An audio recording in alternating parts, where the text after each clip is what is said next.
El camp no se encuentra en términos de belleza, sino en términos de grado de artificio, de estilización. Susan Sontag, ensayo Notes on Camp, 1964. Mucho gusto, bienvenidos a este podcast. Mi nombre es Eduardo Lopeza y el día de hoy estaremos hablando de la estética camp. Tal vez se preguntarán, ¿qué es la estética camp? O tal vez nunca han escuchado el término camp. A lo mejor cuando piensan en camp piensan en el campo.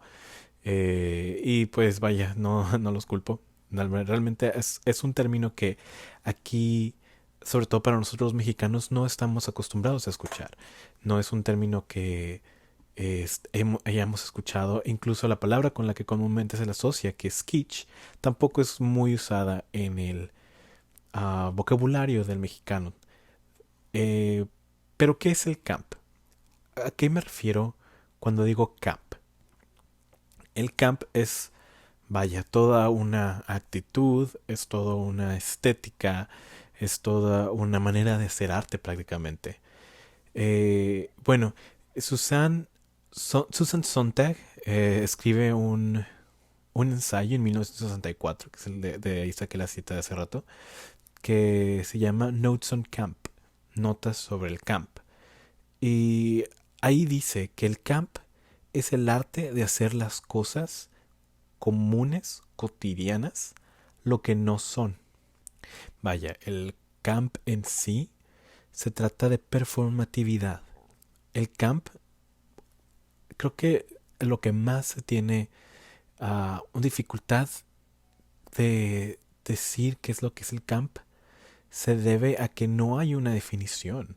No hay algo que diga el camp se trata de estos colores, el camp se trata de estas actitudes. El camp es toda una manera de ser y de una performatividad. Eh, por ejemplo, tenemos a lo que es lo gótico, que se puede definir en ciertos materiales, en ciertas uh, gama de colores. Tenemos a lo que es los mods, por ejemplo, que son ciertos estilos de ropa que se sabe identificar. Sabemos identificar a estas estéticas. Sin embargo, el camp no tiene esto. El camp no tiene un diseño definido, no tiene unos colores definidos, pero sí tiene una actitud definida. Vaya, el camp es el gusto por lo que no es natural, por la exageración, por lo artificial, pero sobre todo la teatralidad. Se trata mucho sobre la metáfora esta de que la vida es un teatro, sobre este dramatismo en la manera de ser, en la manera de expresar el, la identidad, ¿no? Bueno, pues se dice que el camp tiene su origen por allá del siglo XVII, en los años 1600, con Luis IV en Francia. Recordemos que en los años 1600 está todo este movimiento artístico del barroco. Y pues en ese entonces era mucho de pues vaya, muy camp. El barroco es muy camp. El barroco es muy teatral, muy exagerado, muy muy bello incluso, trata de exaltar la belleza, pero el camp no necesariamente tiene que ser bello, es algo interesante, no necesariamente el camp es bello. De hecho, regresándonos a Luis IV, eh, por allá de los años 1600, él diseña el Palacio de Versalles. Y pues vaya, la arquitectura, el diseño del interior es totalmente camp. Es muy dramático, muy bello incluso. Y hay que recordar que era demasiado grande las pistas de baile por lo mismo, porque se hacían unos bailes extremadamente lujosos con mucha gente y además la gente usaba unos vestidos súper adornados, súper grandes además. Las mujeres usaban unos vestidos que incluso podían caber dos de ellas ahí adentro. Y, y los hombres incluso usaban pelucas, se pintaban la cara de blanco, se ponían el lunarcito que todos recordamos o que tenemos presente en la cultura pop de que se ponían un lunarcito. Y se inclinaban mucho a esa exageración, a esa teatralidad, a esa dramatización, perdón, a ese drama, ¿no? Por eso es que decimos que María Antonieta es super camp, un icono camp prácticamente. Eh, pero el camp no solo se refiere a la moda, eso hay que tenerlo muy en claro. El camp también se refiere al cine, al arte, hay arquitectura incluso camp. Comúnmente a la arquitectura camp se le conoce, o más bien a la arquitectura y diseños de interiores camp, se le refiere más como kitsch, pero viene siendo prácticamente lo mismo. Eh, Algo muy importante que hay que recalcar es que el camp es siempre inocente. ¿A qué me refiero con esto? El camp es irónico, sí, pero nunca lo es con la intención de serlo. Hay incluso quienes llaman al camp como una seriedad fallida. ¿A qué me refiero con esto? Se refiere a una idea o a un objeto que fue ideado de una manera no irónica, que incluso tuvo intenciones de ser funcional, pero falló debido a esto que era demasiado exagerado, que fuera incluso de lugar o de personaje, pero incluso puede ser para personas. Se puede aplicar con personas. Pero si el camp es irónico intencionalmente, el camp se convierte en una parodia. El camp siempre es inocente, no es autoconsciente de que hay ironía implícita. Es muy importante recordar esto porque si el camp se convierte en algo que está intencionalmente tratando de ser irónico, eso se convierte ya en una parodia. Eso no es camp, eso es una parodia que intenta ser graciosa, que intenta la comedia, que apela a lo cómico de una ya implícitamente. Por ende, una parodia. Pero esto es muy importante de recordar porque la gente que está metida en el camp no está intentando hacer una burla. Por el contrario, de hecho están comprometidos con esta responsabilidad estética. Por ejemplo, uno de los exponentes más grandes del cine camp, que es John Waters, por mucho tiempo se le atribuyó como un director de parodias, de contenido obsceno. Por ejemplo, está Pink Flamingos, una de sus películas, donde pues pasan cosas muy absurdas y pues incluso desagradables. Eh, pero cae otra vez en esta performatividad de la exageración.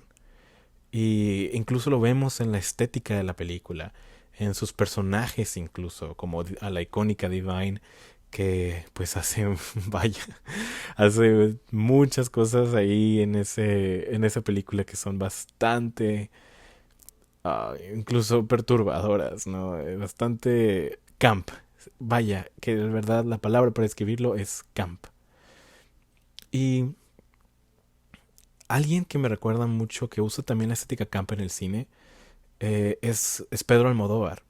Pero Pedro Almodóvar usa incluso el camp para impulsar sus elementos narrativos de sus historias.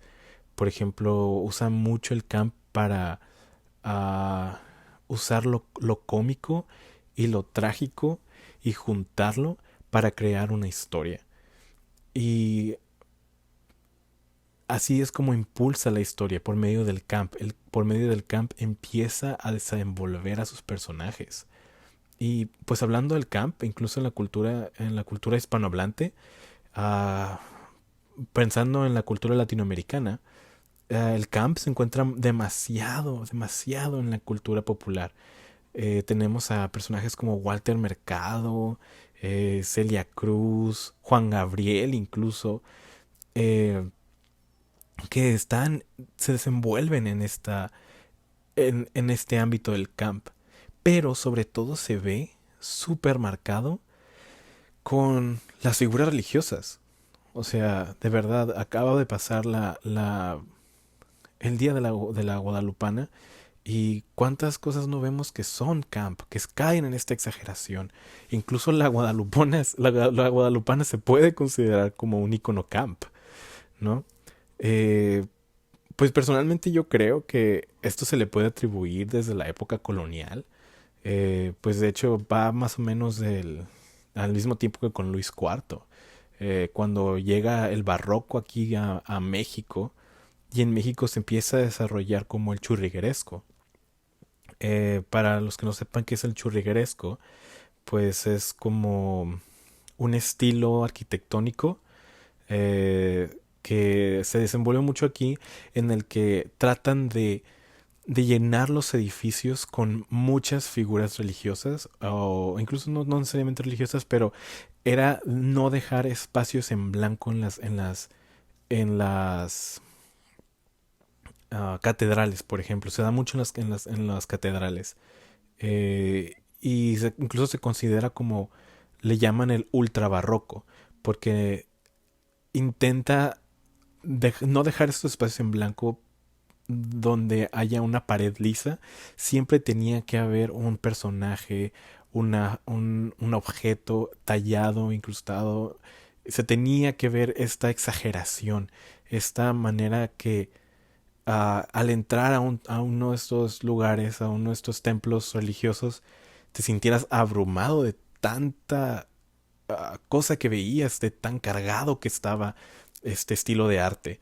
Las catedrales en el centro del país son un ejemplo. Hay muchas ejemplos de catedrales que tienen este estilo de, del churrigueresco desde esa época, ¿no?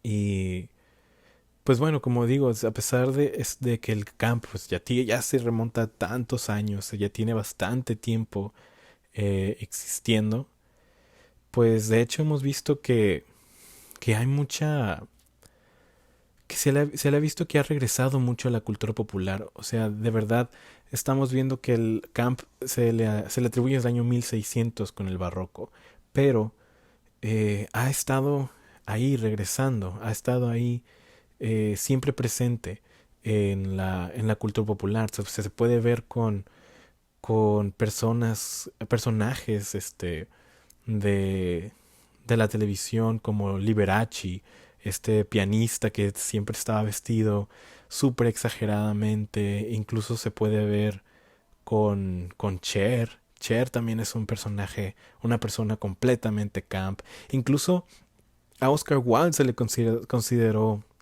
una persona camp en su tiempo. eh, por esto mismo de usar estos vestuarios tan exagerados y extravagantes.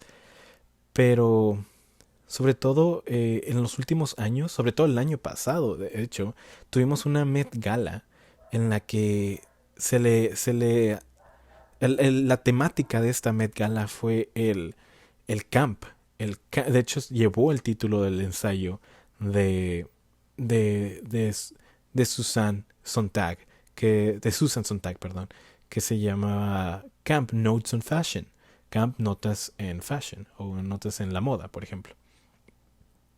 Incluso se pudo ver ahí a mucha gente siendo camp. Se vio a Katy Perry vestida de a una hamburguesa y de un candelabro. Eh, mm, mm, Janelle Monáe vestida de un ojo y una boca. Ezra Miller iba completamente andrógino con muchos ojos en la cara. Y otra vez vamos a esa teatralidad. Y algo que es muy importante es esto, lo andrógino. La androgineidad. No, lo andrógino, vamos a dejarlo como lo andrógino. Y más que nada lo queer, ¿no? Lo queer también, o sea, como vemos con Divine y John Waters, o sea, también se ha traído mucho en la cultura de los 80, en los años 80, por ejemplo, con los Club Kids, que también son completamente camp. Los Club Kids eran estos jóvenes que se vestían completamente extravagante en los años 80. Se pintaban incluso si ellos decían, hoy me voy a poner una tostadora en la cabeza, me la pongo y así salgo a bailar. Hoy me voy a pintar de verde completamente el cuerpo y así me voy a bailar. Y así era la cultura de los Club Kids. Y ahora, por ejemplo, tenemos, pues esto se le llama drag, ¿no? Y ahora con programas como RuPaul's Drag Race se ha traído mucha atención a lo que es lo drag y las drag queens y los drag kings, que pues de esta manera se ve un retorno de lo que es el arte camp queer. Incluso en esta época o en esta nueva, en esta modernidad, se ve mucho en la moda, en el mundo de la moda, con Moschino, que Moschino es completamente camp. Moschino tiene camisas que tienen el logo parecido a lo que es una botella de Windex. Por ejemplo, tenemos a Miu Miu, incluso Gucci ha incluido diseños super camp en las últimas colecciones que he tenido. Pero, bueno, ¿cómo es que, o sea, tal vez siento que esto tal vez sea un poco ajeno a nuestra cultura, pero ¿cómo yo, actualmente, como joven en el 2020, cómo vivo el camp? ¿No? O sea, tal vez en México mis padres o mis abuelos vivieron el camp con Walter Mercado, con Celia Cruz, como decía, con Juan Gabriel, pero ahora incluso tiene un retorno. ¿Cómo es? Pero entonces, ¿cómo es que yo, como joven en el 2020, vivo el camp? Pues esto tiene un retorno con reggaetoneros. O sea, los reggaetoneros actuales, como J Balvin y como Bad Bunny, son un ejemplo claro de la estética camp. El exceso en su estética como parte de su identidad. Y pues, en realidad, ¿qué es lo que tiene Walter Mercado, Celia Cruz, Juan Gabriel en común con J Balvin, Bad Bunny, incluso Maluma? Pues eso sería el camp. Bueno, eso sería todo por el podcast de hoy. Espero que les haya gustado. Espero que sigan investigando sobre lo que es el camp y que se mantengan campi. Que tengan un excelente día. Mi nombre es Eduardo López. Hasta la próxima.